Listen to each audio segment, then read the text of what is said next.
Hello friends, this is Dinesh Ambade from develop skill academy.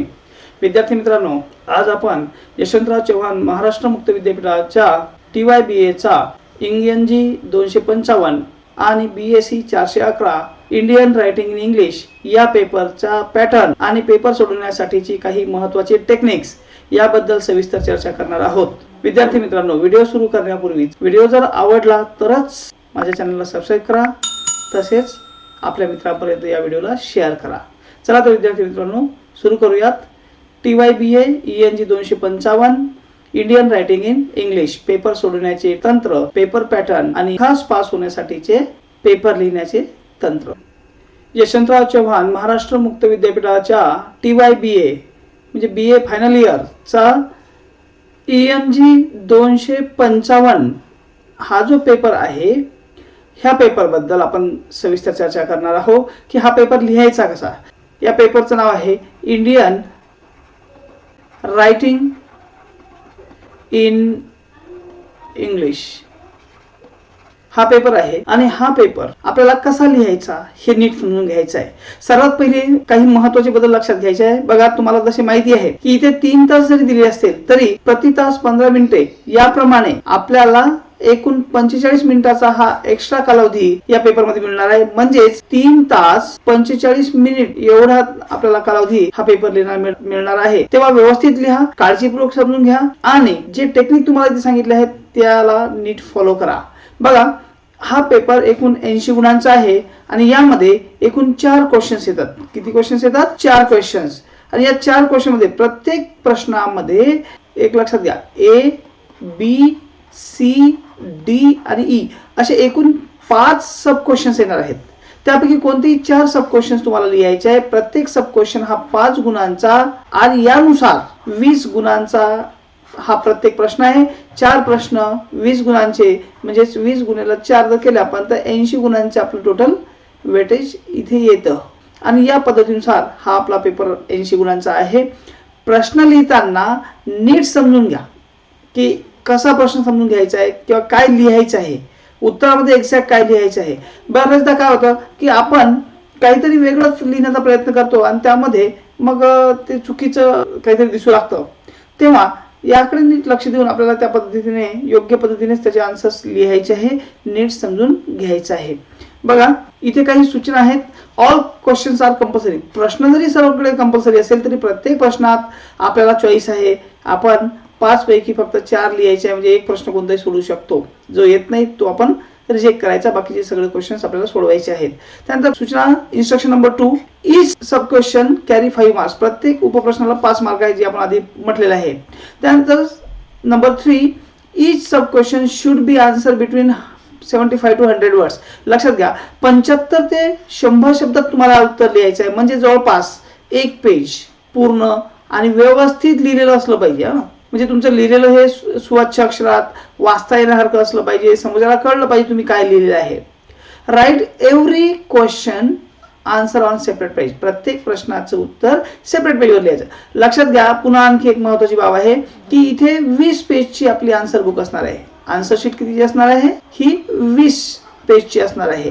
तेव्हा या answer शीटचे पेजेस जे आहेत त्यानुसार आपल्याला 4 प्रश्न बसवायचे आहेत. तर प्रत्येक प्रश्न हा 5 पेजवर जर घेतला आपण तर 5 चूक 20, म्हणजे एक प्रश्न 5 पेजवर आला पाहिजे या पद्धतीने लिहा.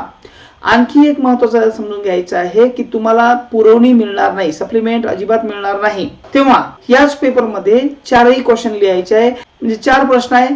4 प्रश्नाची जी उत्तर तुम्ही स्टार्ट करणार, पहिल्या प्रश्नाचं उत्तर स्टार्ट करणार फ्रेश पेजवर, दुसऱ्या प्रश्नाचं उत्तर फ्रेश पेजवर. पण सब क्वेश्चनचं तुम्ही मॅनेज करू शकता, मदतनी लिहू शकता. जर प्रत्येक उपप्रश्नाचं उत्तर हे जर तुम्ही सेपरेट पेजवर लिहिलं तर तपासायलाही सोपं जातं, समजायला समोरच्या व्यक्तीला सुटसुटीत वाटतं, आपल्यालाही व्यवस्थित वाटतं की आपण व्यवस्थित उत्तर लिहिलेत.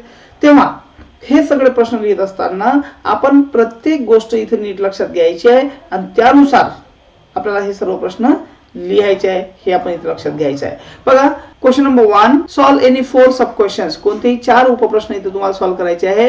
A, B, C, D आणि E असे एकूण 5 सब क्वेश्चन आहेत. त्यापैकी 4 तुम्हाला लिहायचे आहे 20 गुणांसाठी. आता हे क्वेश्चन ज्या पद्धतीने दिले आहेत त्या पद्धतीने उत्तर लिहिण्याचा प्रयत्न करा. बघा, why the childless one is called a story of woman fight against injustice. आता लक्षात घ्या, द चाइल्डलेस वन नावाची जी स्टोरी आहे, त्या स्टोरीची जी थीम आहे ती हीच आहे, ए वुमेन्स फाईट अगेन्स्ट इनजस्टिस. अन्यायाच्या विरोधात स्त्रियांचा लढा. द चाइल्डलेस वन हे या स्टोरीमधील एक महत्वाची थीम आहे. तर ती थीम कशी महत्वाची आहे, तर पहिल्यांदा थोडक्यात माहिती रायटरची 2 ओळीमध्ये 2-3 ओळीमध्ये, नंतर त्या स्टोरी बद्दलची थीम थोडक्यात 1-2 ओळीमध्ये, आणि मग त्या स्टोरी मधील जे महत्वाचे प्रसंग आहेत ते सांगून आपण त्यातून हे जे आस्पेक्ट आहे किंवा ही जी थीम आहे हे तिथं एक्सप्लेन केली पाहिजे. त्यानंतर question 2, describe the effect of setting off has my time come by Dilip Chitre. Dilip चित्रेंचे जे इथे हॅज माय टाइम कम नावाचं जे काही बुक आहे याची सेटिंग काय म्हणजे पार्श्वभूमी काय हे तुम्हाला त्यात मांडायचे. लक्षात घ्या, इथे चर्चेसाठी घेतला गेलेला क्वेश्चन पेपर हा जुना आहे, कोरोना पॅन्डेमिकच्या आधीच्या पॅटर्न मधला आहे आणि 2019 मधील परीक्षेचा हा पेपर आहे. तेव्हा हेच प्रश्न परीक्षेत येतील असं अजिबात नाही, मी इथे स्पष्ट करू इच्छितो. फक्त हे टेक्निकसाठी म्हणून आपण हा जुना पेपर घेतला की पेपर कसा लिहायचा हे तुम्हाला लक्षात आलं पाहिजे. त्यानंतर नेक्स्ट क्वेश्चन आहे, describe the end of Jagannath in trust property. Trust property मध्ये जगन्नाथ नावाचं जे कॅरेक्टर आहे याचा शेवट कसा होतो, दुःखद आहे की सुखद आहे, ह्या दोन्ही गोष्टीचा एक विचार करायचा आहे. जगन्नाथचे पॉईंट ऑफ व्ह्यू नुसार आपल्याला लक्षात घ्यायचं आहे आणि इथे लिहायचं आहे. तेव्हा मुख्य प्रसंगाला अनुसरून तुम्हाला लिहायचं आहे. फक्त एक लक्षात असू द्यायचं, सुरुवातीला ही स्टोरी कोण लिहिली आणि या स्टोरीमध्ये काय सांगितलं हे 2-3 ओळीमध्ये लिहायचं. मग त्यातला जो प्रसंग आहे मुख्य प्रश्न तो आपण लिहायला सुरुवात करायची. त्यानंतर नेक्स्ट क्वेश्चन आहे, what does Ved Mehta say. Ved Mehta काय म्हणतो कोणाबद्दल, about Gandhiji's idea of Sarvodaya. गांधीजींची जे कल्पना आहेत सर्वोदयाच्या बाबतीत याबद्दल वेद मेहताचं काय म्हणणं आहे, त्याने त्या लेसन मध्ये काय सांगितलं आहे ते नीट समजून घ्यायचं आहे आणि ते पद्धतशीर तुम्हाला लिहायचं आहे. नेक्स्ट क्वेश्चन आहे, what were Rahim Khan's dream as a young man. Rahim Khan एक तरुण व्यक्ती म्हणून त्याचं काय ड्रीम होतं, म्हणजे त्याला काय वाटत होतं, त्याचे जे विचार होते ते काय होते, हे विचार तुम्हाला इथे एक्सप्लेन करायचे आहेत. त्यानंतर question number 2, solve any 4 sub questions पुन्हा, आणि इथे सुद्धा वरील प्रश्नाप्रमाणेच ए बी सी डी आणि ई असे 5 क्वेश्चन्स दिलेले आहेत. प्रत्येकी 5 मार्क्स. याप्रमाणे आपल्याला 20 गुणांचे कोणतेही 4 प्रश्न यातून लिहायचे आहेत. Summarise Tilak's ideas as express in home rule. Home rule मधील टिळकांचे विचार काय आहेत हे तुम्हाला इथे लिहायचे आहेत. त्यानंतर नेक्स्ट आहे, how was Manoj a classic case of change brought out by education in Tihar jail. तर इथे हेच की त्या स्टोरीमध्ये जे आलेलं आहे मनोजचे जे काही विचारातील बदल आहे, मनोजच्या वर्तनातील बदल आहे, हे कसे तिहार जेलमध्ये असताना त्या शिक्षणातून मिळालेत किंवा बदल घडून आलेत हे आपल्याला इथे लिहायचं आहे. त्यानंतर how does Nissim Ezekiel criticise Indian society in the poem background casually. तर बॅकग्राऊंड कॅज्युअली नावाची जी निसिम एझेकिएलची पोएम आहे याने इंडियन सोसायटीला कसं क्रिटिसाइज केलेलं आहे, इंडियन सोसायटी बद्दल त्याचे काय मत आलेले आहेत हे तुम्हाला इथे पूर्णपणे एक्सप्लेन करायचे आहेत. त्यानंतर what did the people at Madurai talk when they had the floods in river. River नावाची जी पोएम आहे यामध्ये मदुराईबद्दल लोक काय बोलतात या फ्लड्सच्या संदर्भात हे वर्णन आलेलं आहे, ते व्यवस्थित तुम्हाला समजून लिहायचं आहे. नेक्स्ट आहे, what legacy did the narrator's father in obituary. Obituary नावाची पोएम आहे ज्यामध्ये narrator leave for his sons and daughters, त्याच्या मुलासाठी मुलींसाठी कोणता वारसा सोडून जातो, हा वारसा तुम्हाला इथे नीट लिहायचा आहे, नीट समजून घ्यायचा आहे. त्यानंतर question number 3, solve any 4 sub questions. यामध्ये सुद्धा वरील दोन्ही प्रश्नाप्रमाणे ए बी सी डी आणि ई असे एकूण 5 क्वेश्चन्स आहेत. प्रत्येक प्रश्नाला 5 गुण आणि यातले तुम्हाला फक्त 4 सोडवायचे आहेत, ज्याला 20 गुण आहेत. बघा, how does Dilip Chitre describe banyan tree. Banyan tree नावाची पोएम छान आहे. वृक्ष तोडण्याच्या संदर्भात ते बनियन ट्री लेखकाच्या मनात कसं एक महत्वाचं होतं, लेखकाच्या आयुष्यात त्याची काय भूमिका होती हे इथे सांगितलेलं आहे, हे तुम्हाला इथे व्यवस्थित लिहायचं आहे. What information do you get about the narrator in Nargol. Nargol येथे या नॅरेटर कडून कुठली माहिती आहे मिळते आपल्याला नारगोल बद्दलची, ही आपल्याला इथे लिहायची आहे. त्याच्यानंतर what memories of childhood are presented by poet in continuities. Continuities नावाची पोएम मध्ये कवीने त्याच्या बालपणीच्या कोणत्या आठवणी सांगितलेल्या आहेत ते सगळं आपल्याला इथे लिहायचं आहे. त्यानंतर नेक्स्ट आहे, what were Gandhiji's experiences about Samaldas college in Bhavnagar. Bhavnagar येथे गांधीजींचे समलदास कॉलेजमध्ये असतानाचे काय अनुभव होते, त्यांचे काय विचार त्यांनी एक्सप्लेन केलेले आहेत ते नीट समजून घ्यायचे आणि ते आपल्याला लिहायचे आहेत. त्यानंतर नेक्स्ट क्वेश्चन आहे, how does Sarojini Naidu transfer memories of the woman to the objects of nature in does. Does नावाची जी पोएम आहे यामध्ये सरोजिनी नायडूंनी एखाद्या स्त्रीच्या मनातील जे इमोशन आहे, भावना आहेत, ह्या नैसर्गिक पद्धतीने कशा ट्रान्सफर केलेल्या आहेत किंवा निसर्गाकडे कशा झुकलेल्या दिसतात याबद्दलचं वर्णन दिलेलं आहे. नैसर्गिक पद्धतीने जे वर्णन या पोएम बद्दलचं इथे दिलेलं आहे ते नीट समजून घ्यायचं आहे आणि त्यानुसार तुम्हाला याची उत्तर लिहायची आहेत. त्यानंतर लास्ट क्वेश्चन आहे, solve any 4 sub questions. Question number 4 आणि यामध्ये सुद्धा वरील प्रश्नाप्रमाणेच A, B, C, D आणि E असे एकूण 5 क्वेश्चन्स आहेत. What was the difference between ancient Greek civilisation and ancient Indian civilisation. या दोन्ही एन्शियंट ग्रीक सिव्हिलायझेशन आणि एन्शियंट इंडियन सिव्हिलायझेशन बद्दल काय डिफरन्स तुम्हाला दिसतो तो म्हणायचा आहे. त्यानंतर what does Kamala Das present mail dominant society in the poem the sunshine cat. The sunshine cat मध्ये कमलादास यांनी मेल डॉमिनंट सोसायटीचं वर्णन कसं केलं आहे ते म्हणायचं आहे. आणि मोस्टली जर तुम्ही पाहिलं तर कमलादासच्या मेल डॉमिनेशन बऱ्याचशा पोएम मध्ये आपल्याला पाहायला मिळते, कारण तिचे जे विचार आहेत ते ती या पोएमच्या माध्यमातून मांडण्याचा प्रयत्न करते.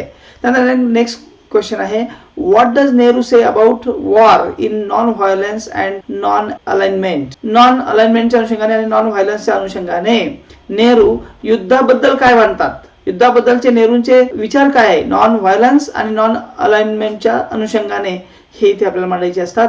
त्यानंतर how does the villagers respond to Moorthy movement of Swadeshi. जी मुवमेंट आहे स्वदेशी याबद्दल त्यांचे काय विचार आहेत आणि गावातील लोक त्यांना कसा प्रतिसाद देतात हे इथे मांडायचं आहे. त्यानंतर लास्ट क्वेश्चन आहे, what does Swami Vivekananda say about character in the essay the secret work. The secret work नावाचा जो विवेकानंदांचा लेसन आहे याबद्दल स्वामी विवेकानंदांनी कॅरेक्टर संदर्भात जी काही माहिती मांडलेली आहे ती तुम्हाला इथे लिहायची आहे. मित्रांनो, हे सर्व प्रश्न हे समर 19 च्या पेपर मधले आहेत की हा पेपर कसा आहे हा नीट समजून घेण्यासाठी आपण इथे हा पेपर एक उदाहरण म्हणून घेतलेला आहे. परीक्षेत हेच प्रश्न येतील असं नाही, परंतु या प्रकारचे प्रश्न परीक्षेत नक्की येतील, कारण सिलेबस तोच आहे आणि पॅटर्न डिस्क्रिप्टिव्ह आहे. तेव्हा पेपर लिहिताना ह्या सगळ्या गोष्टींवर तुम्हाला विचार करायचा आहे आणि ज्या पद्धतीने मी तुम्हाला इथे थोडक्यात माहिती सांगितली त्या पद्धतीनेच माहिती पेपरमध्ये लिहायची आहे. मित्रांनो, अशा प्रकारे आज आपण यशवंतराव चव्हाण महाराष्ट्र मुक्त विद्यापीठाचा TYBA चा ENG 255 आणि BSc 411 हा जो पेपर आहे इंडियन रायटिंग इन इंग्लिश याबद्दल सविस्तर माहिती अभ्यासली. हा पेपर कसा लिहायचा, प्रश्न किती असतात, कशा प्रकारचे असतात, प्रश्न सोडवताना त्यात काय एक्झॅक्टली आपण लिहिलं पाहिजे याबद्दल आपण सविस्तर चर्चा केली.